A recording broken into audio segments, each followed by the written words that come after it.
Thank you, Jesus. Thank you, Jesus. I bring you greetings in the name of Jesus Christ, Son of the living God. I thank God today because of His grace, because of His mercy. I thank God for this Friday, this powerful day of this month of January. I know many of you are praying. I know many of you are fasting. And I know you are believing God for divine intervention, especially in this month of January 2023.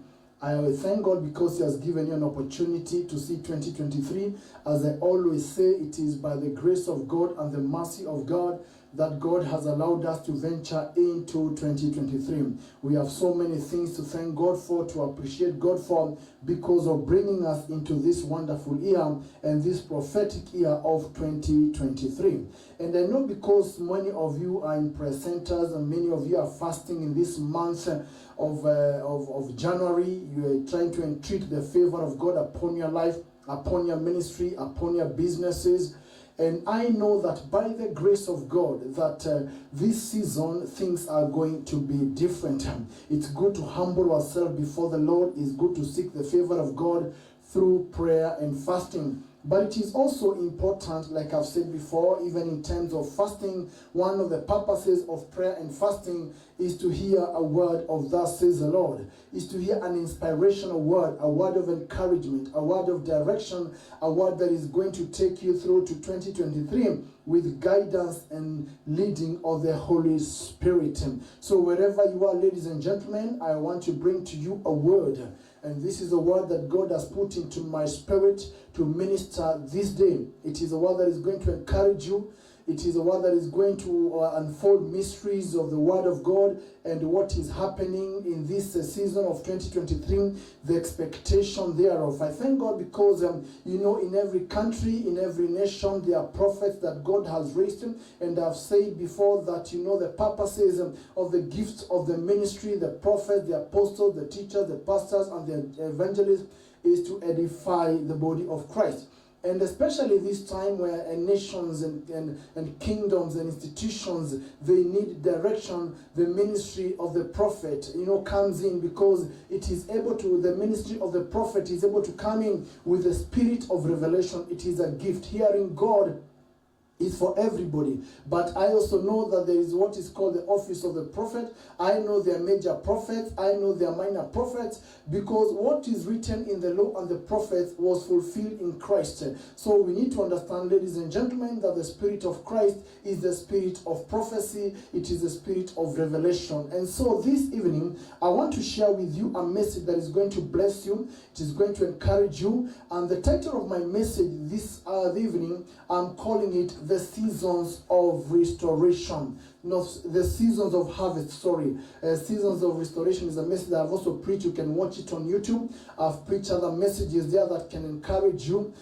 Faith for Transition, Multitude, the Value of Decision. Just go to my YouTube channel. You are going to see powerful messages. There is one I did again in a few weeks before. It's called Go Back to Your House, Dealing with Foundations. And there is one that I also preached the other time, talking about, the purpose of your preservation. Why has God preserved you? Just visit my channel and just listen to the Word of God, and the Word of God is going to bless you. Amen and amen.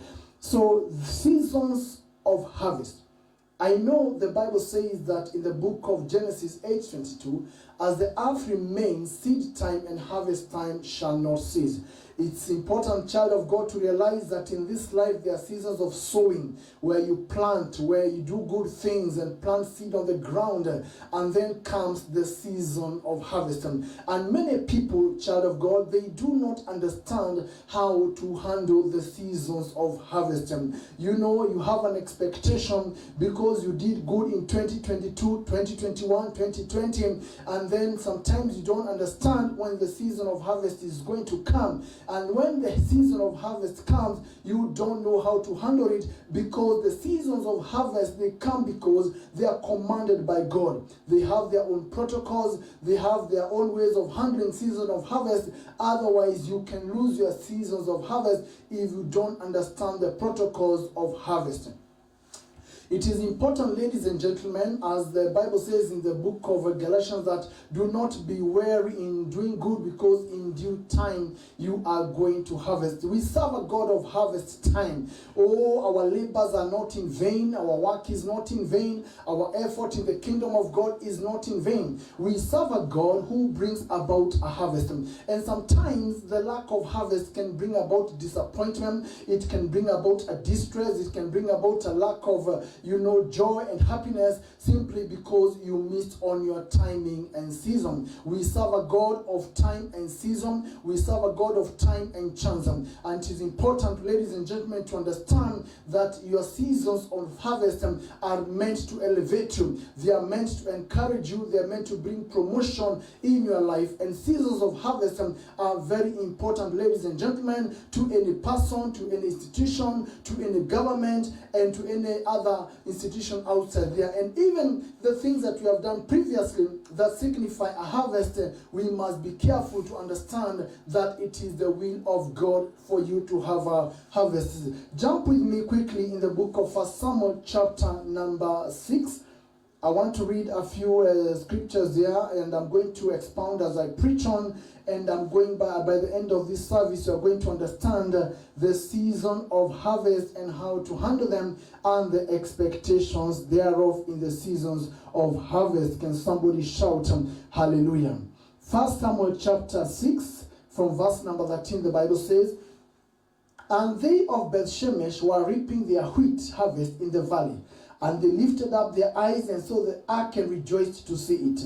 And the cart came into the field of Joshua, a Bethshemite, and stood there. There was a great stone, and they clave to the wood of the cart and offered Cain a burnt offering unto the Lord." Verse 15, "And the Levites took down the ark of the Lord and the coffer that was with it, wherein the jewels of gold were, and put them on the great stone. And the men of Bethshemesh offered burnt offerings and sacrifices the same day unto the Lord." Verse 16, "And when the 5 lords of the Philistines had seen it, they returned to Ekron the same day." Now jump over to verse number 19. "And he smote the men of Bethshemesh, because they had looked into the ark of the Lord, even he smote of the people 50,000, 70 men. And the people lamented, because the Lord had smitten the people with a great slaughter. And the men of Bethshemesh said, Who is able to stand before this holy God? And to whom shall he go back from us?" Praise the Lord. Father, I thank you for the word of God in 1 Samuel chapter number 6. I pray for my viewer. I pray for the people that are watching this Facebook Live and YouTube channel. I pray that the anointing that brings understanding of the word of God may rest upon them in Jesus' name. And everybody say amen. Now, the Bible talks about the people of Bethshemesh who are reaping their wheat harvest in the valley. And they saw the ark of the covenant and rejoiced to see it. Let me stop there and begin to explain where the story is coming from. In 1 Samuel chapter number 4, the Bible says that the Philistines set their battles against Israel, and they took the ark of the covenant from Ebenezer. And actually, they didn't take the ark of the God from Ebenezer. The children of God were at Ebenezer that time. If you read 1 Samuel chapter number 4, you realize that the children of Israel were at Ebenezer, a place called Ebenezer. And the children and the Philistines came and attacked the children of Israel and took the ark of God from Ebenezer. And now when they took it from there, Israel lamented, and because the ark of God represented the presence of God. And many things happened after the ark of God was captured from Ebenezer. You remember the sons of Eli the priest, actually he died because he heard that the glory had departed from Israel. The wife of one of the sons of Eli also died because as he was bringing forth a child. And many things happened in that time when the ark of God was being been captured. Now the Philistines actually were enemies of the children of Israel, and they knew very well that every time they capture the Ark of the Covenant, which is a symbol of the presence of God, Israel would lose their battles and Israel would lament.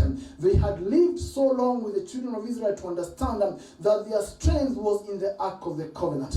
Remember the story of Moses, how they brought the Ark of the Covenant from, in the wilderness and in the tabernacle of Moses. That is the Ark I'm talking about. It was a symbol of the presence of God, and every time the Philistines attacked, Israel, they took away the Ark of God and they lost battles. Now, it happened also that when the Philistines took the Ark of the Covenant from the children of Israel, they took it to them and they took to their gods, actually, who are called Dagon in the land of Ashdod. And the Bible says, you're going to read in 1 Samuel chapter 5, that when they brought, the Ark of the Covenant to their land, that there was judgment in that land. They consulted with their diviners, they consulted with the priests of their kingdom, and they decided, because of what was happening to them, boys were coming out, people were dying, they decided to return the Ark of the Lord back to the children of Israel. However, the returning of that Ark of the Covenant back to Israel, it was not without protocols, because they understood that the God of Israel is a God who receives offerings and burnt offerings. So they prepared, animals and calves. They prepared gold. They prepared gifts and took them back to the children of Israel. And before that, I want you to understand, ladies and gentlemen, this Ark of the Covenant, because of the judgment that had come to the Philistines, had been taken to a place called Gath. And the people of God said, we cannot stay with the Ark of God and the presence of God in our lives here. And because of the judgment that was happening to them, people were dying, boys were coming from their bodies. They took to the people of Ekron and told them, come and take the Ark of God, because there seems to be judgment with us. And now when they came to Ekron, the same thing happened. Actually, the priests and the people of Ekron were judged because of the Ark of the Covenant.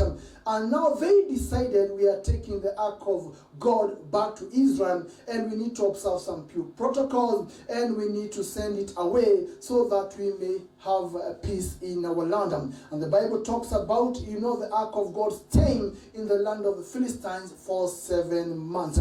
I want to let you know, children of God, that the presence of God brings about blessings, and also it brings about judgment. People talk about the presence of God, but when the real presence of God, the kapod, the glory of God, the Shekinah glory of God is in a place, it comes to do two things.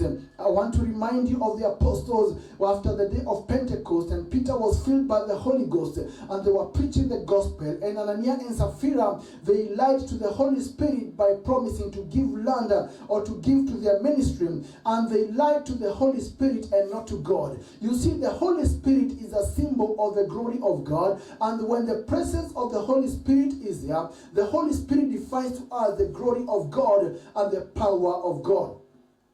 And so this particular time, they decided to return the Ark of God back to Israel, and they observed the protocols, and they put the Ark of God in a cart and returned it to the children of Israel. Now, I've just read a scripture where I'm talking about the people of Beth-Shemesh. The Bible says the people of Beth-Shemesh, they never knew what was happening. They hadn't known that, at this particular time, the Ark of God was going to be returned to Israel, because the whole nation was in distress because the Ark had been captured by the Philistines. And you see, do you know what was going on in the land of the Philistines? They didn't understand that the Philistines also could not handle the presence of the God of Israel. So they just saw, the carts coming, carrying the Ark of God. And because it was a season of harvest, they rejoiced. They said, the Ark of God is coming back, because they knew it was a symbol of victory. And let me tell you, ladies and gentlemen, the seasons of harvest are actually, acknowledged, or they are reckoned by a heavy presence of God. You know, when there is a heavy visitation of the presence of God, then we know the souls are ready to be harvested. You know, churches are about to increase with people, and many things happen because of the presence of God.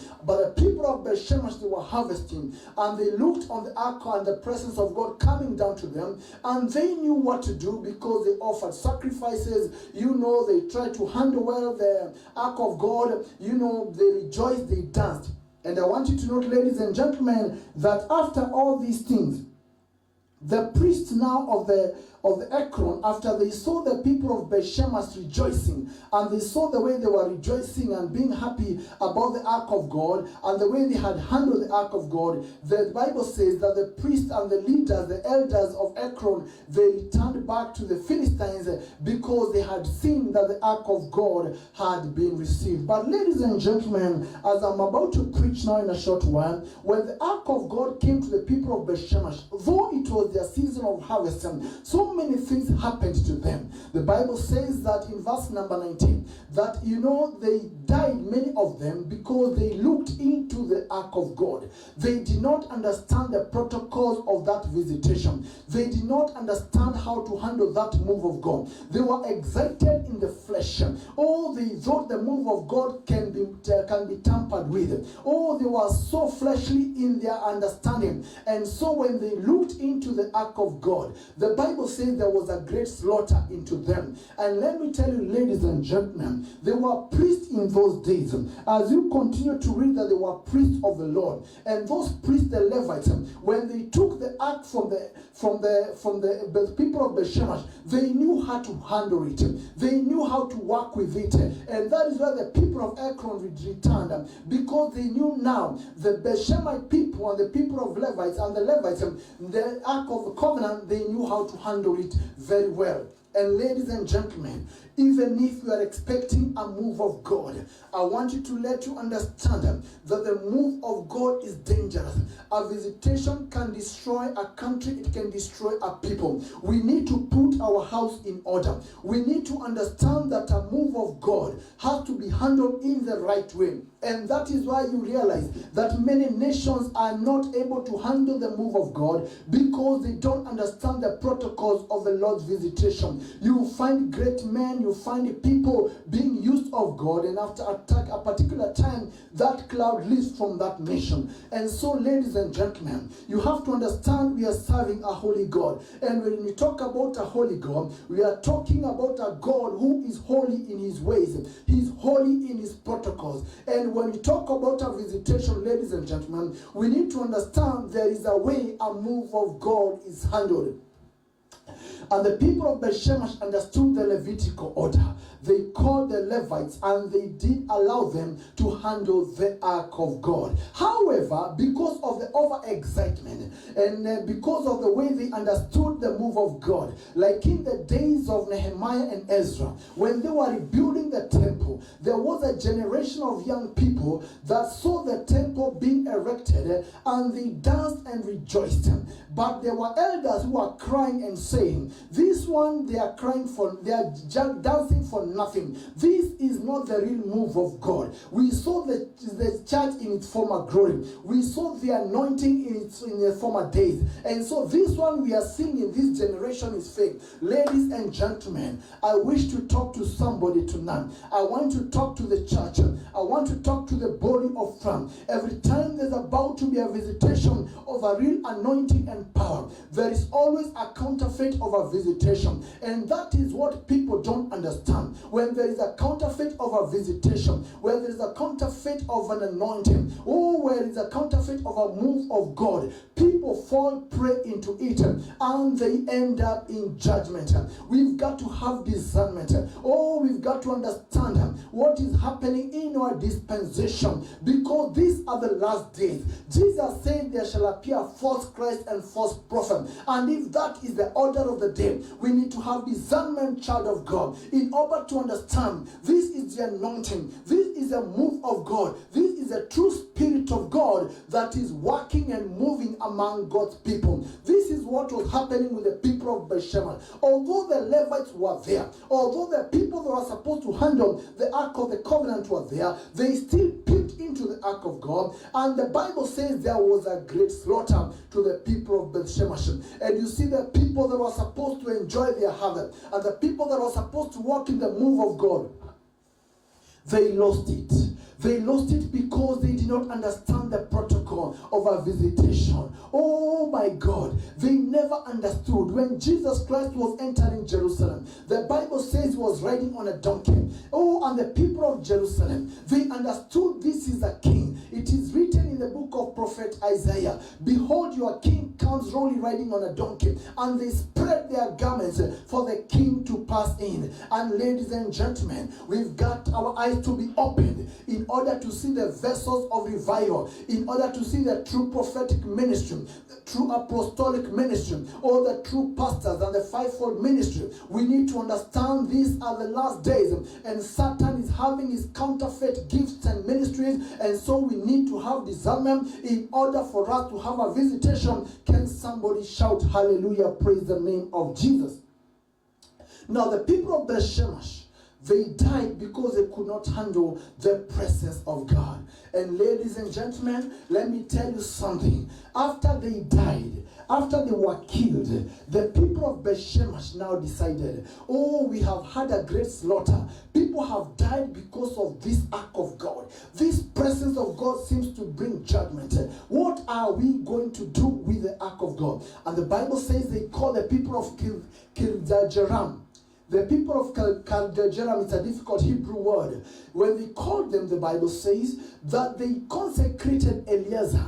And Eleazar was the son of Aaron. He was a generation of the priests, that had been called by God through Aaron. And they consecrated Eleazar, and they put the ark of God in Kirjath-jearim, in the house of Abinadab, and they consecrated a man called Eleazar. And the Bible says, and the ark of God stayed there for 20 years. And the whole nation of Israel lamented because the ark of God and the presence of God had actually been in the house of somebody called Eleazar the priest. Let me stop there and preach a little bit and say, child of God, it is possible for people to have to miss a visitation. They mishandled men of God. They mishandled the presence of God. They did not understand how to handle a visitation. And the Bible says that move of God, it went to the house of Eleazar, a city that was on a hill, of a man called Abinadab, who was a generation of the man called Aaron the priest.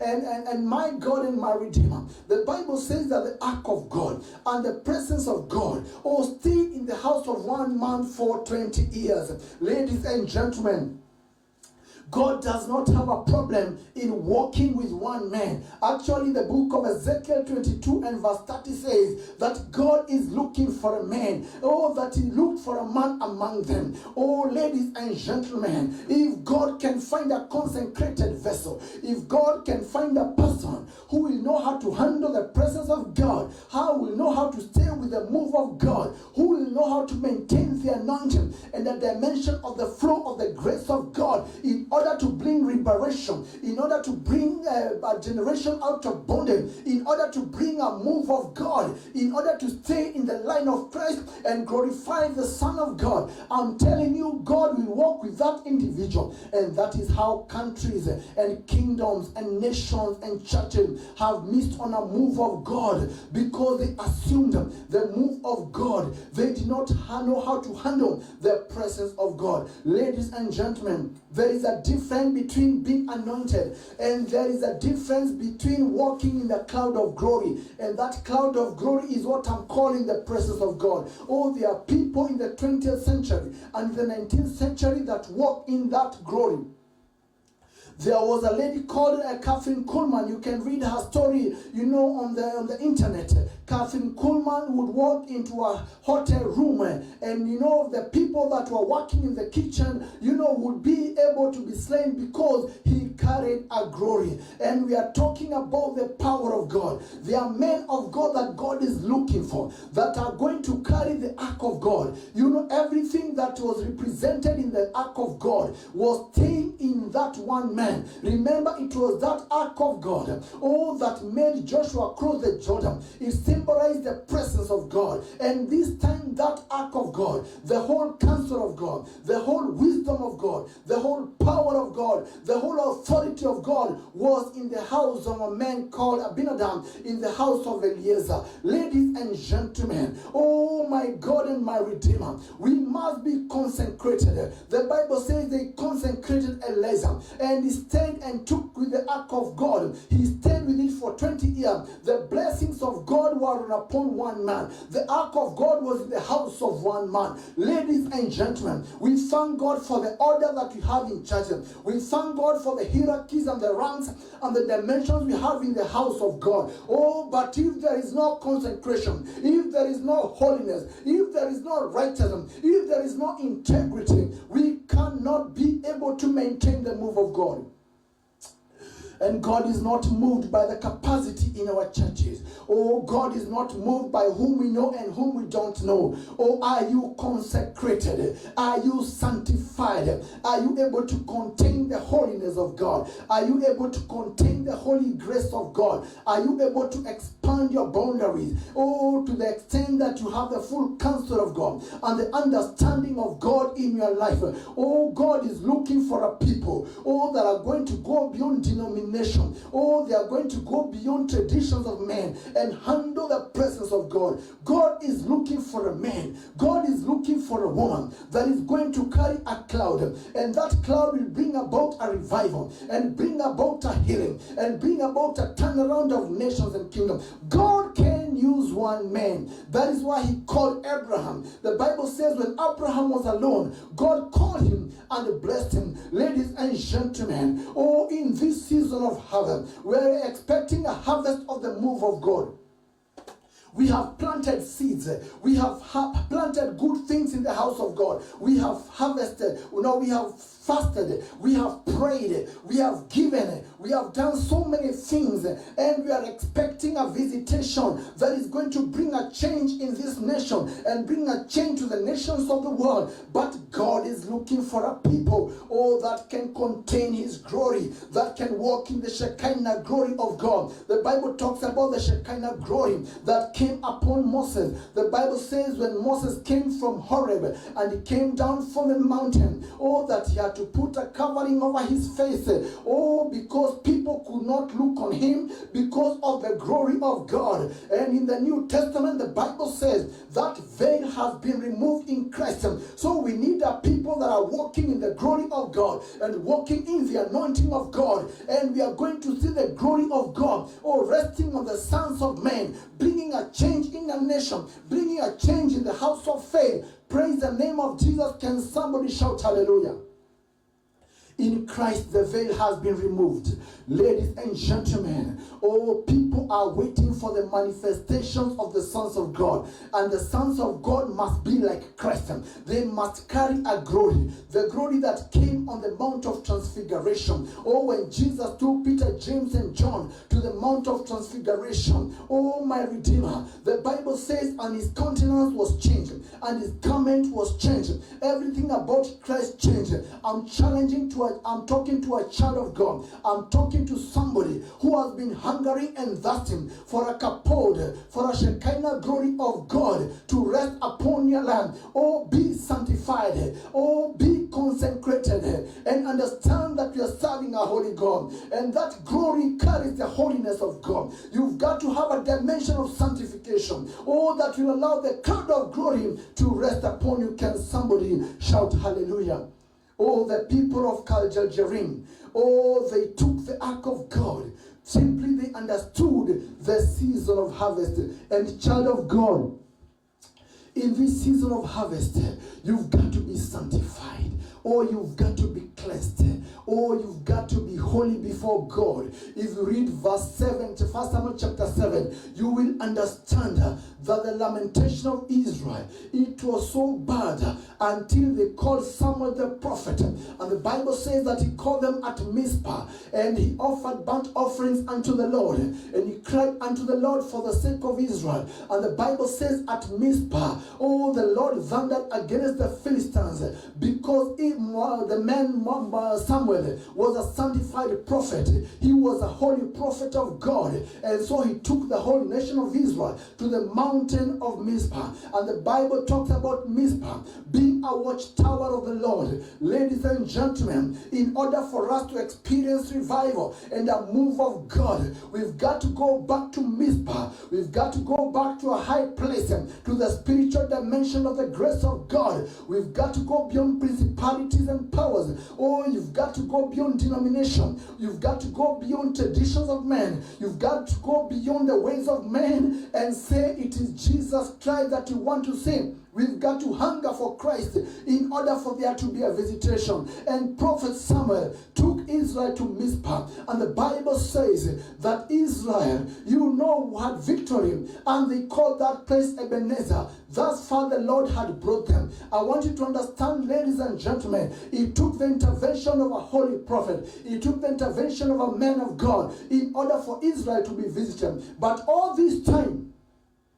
God did not have a problem in having the symbol of the ark of God, the presence of God, that is the ark of God. He never had a problem. Something that was supposed to be stored in the holies of holies, this time, child of God, it was in the house of somebody. Praise the name of Jesus.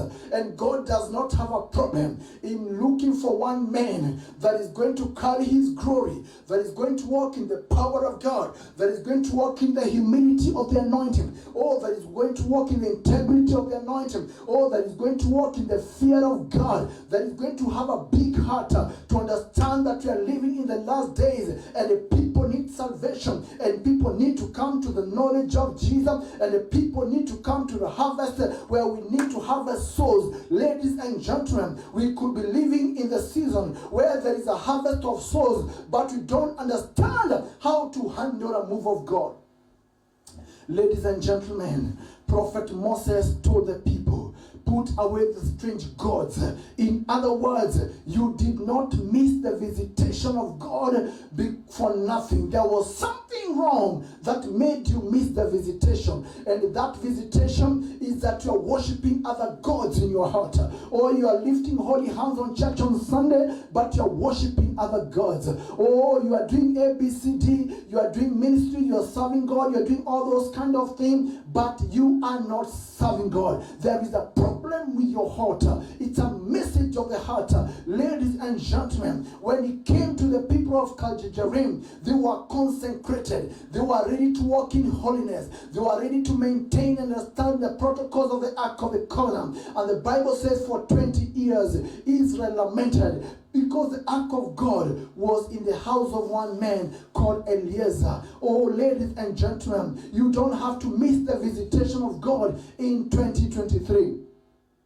As you're praying and fasting in this month of January, oh, thank God for the Lexus. Thank you for the big cars. Thank you for the Bentleys. Thank you for all those cars, the Ferraris. They are good. Oh my God, thank you for all those furnished houses. Thank you for all those material things that you are praying for in this month of January. But I want to challenge you for 1-2 minutes. Put your prayer request aside concerning those material things and begin to ask God to consecrate you and begin to ask God to sanctify you, because God is looking for a vessel where he can invest his glory and his power in an individual and begin to dispense it across nations. God is looking for somebody that can walk with him and understand the way to walk with God, understand the way to sit with God. Ladies and gentlemen, this is another dispensation for us to ask for those material things. We need the Lexus. I also need one. Oh, we need those things that we need for the ministry.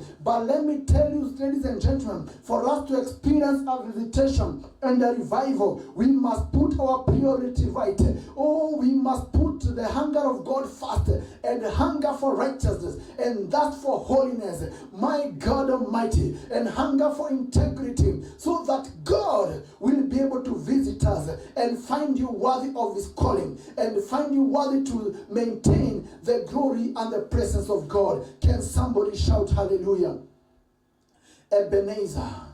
They said it was Ebenezer because somebody had intervened, a prophet Moses. But while they were waiting for prophet Moses to intervene, Eliezer was enjoying the presence of God. He was walking with God. God was staying in his house. God was staying in his family. Oh, God was staying with all the clans, because now the man was consecrated and was ready for a visitation. In this month of January, where we are fasting globally and praying for this month of January, I pray that tonight we shall be found worthy, to maintain the glory of God and to walk in the glory of God. We must stop all this nonsense of preachers fighting preachers, churches fighting churches. We must hunger for God and look for an anointing and look for a visitation that is going to change global things and change our nation because that is the will of God. The people of Beth-Shemesh, they died because it was a time of their visitation, but they were not ready for that manner of harvest. And could you be there, child of God? You know you are in your season of harvest, but you are still living in a way that is not pleasing God. I challenge you this evening. Put your way straight. Sanctify yourself. Live right.